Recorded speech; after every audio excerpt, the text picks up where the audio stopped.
Proclamation du général en chef Bonaparte, le 19 Brumaire, 11 heures du soir.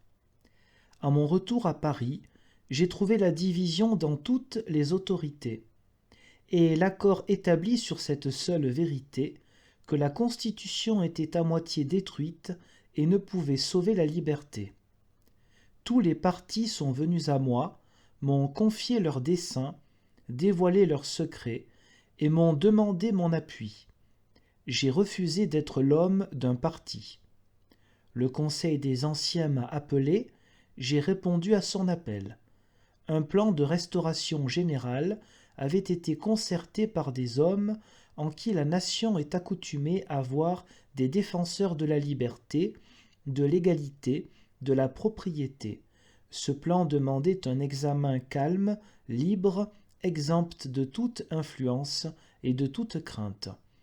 En conséquence, le Conseil des Anciens a résolu la translation du corps législatif à Saint-Cloud. Il m'a chargé de la disposition de la force nécessaire à son indépendance. J'ai cru devoir à mes concitoyens, aux soldats périssant dans nos armées, à la gloire nationale acquise au prix de leur sang, d'accepter le commandement. Les conseils se rassemblent à Saint-Cloud, les troupes républicaines garantissent la sûreté au dehors. Mais des assassins établissent la terreur au dedans. Plusieurs députés du Conseil des 500, armés de stylets et d'armes à feu, font circuler tout autour d'eux des menaces de mort.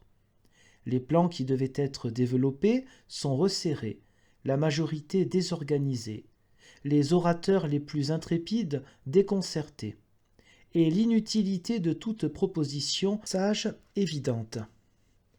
Je porte mon indignation et ma douleur au Conseil des Anciens, je lui demande d'assurer l'exécution de ses généreux desseins. Je lui représente les maux de la patrie qui les lui ont fait concevoir. Il s'unit à moi par de nouveaux témoignages de sa constante volonté. Je me présente au Conseil des 500, seul, sans armes, la tête découverte, telle que les anciens m'avaient reçu et applaudi. Je venais rappeler à la majorité ses volontés et l'assurer de son pouvoir. Les stylets qui menaçaient les députés sont aussitôt levés sur leur libérateur.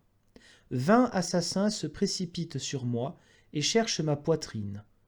Les grenadiers du corps législatif, que j'avais laissés à la porte de la salle, accourent, se mettent entre les assassins et moi. L'un de ces braves grenadiers, Thomé, est frappé d'un coup de stylet dont ses habits sont percés. Il m'enlève. Au même moment, les cris de « hors-la-loi » se font entendre contre le défenseur de la loi. C'était le cri farouche des assassins, contre la force destinée à les réprimer. Ils se pressent autour du président, la menace à la bouche, les armes à la main. Ils lui ordonnent de prononcer le hors-la-loi. L'on m'avertit, je donne ordre de l'arracher à leur fureur, et 6 grenadiers du corps législatif s'en emparent. Aussitôt après, des grenadiers du corps législatif entrent au pas de charge dans la salle et la font évacuer. Les factieux intimidés se dispersent et s'éloignent. La majorité, soustraite à leurs coups, rentre librement et paisiblement dans la salle de ses séances, entend les propositions qui devaient lui être faites pour le salut public, délibère et prépare la résolution salutaire qui doit devenir la loi nouvelle et provisoire de la République.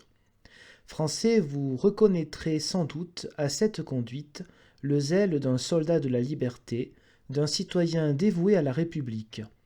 Les idées conservatrices, tutélaires, libérales sont rentrées dans leurs droits par la dispersion des factieux qui opprimaient les conseils, et qui, pour être devenus les plus odieux des hommes, n'ont pas cessé d'être les plus méprisables. Signé Bonaparte.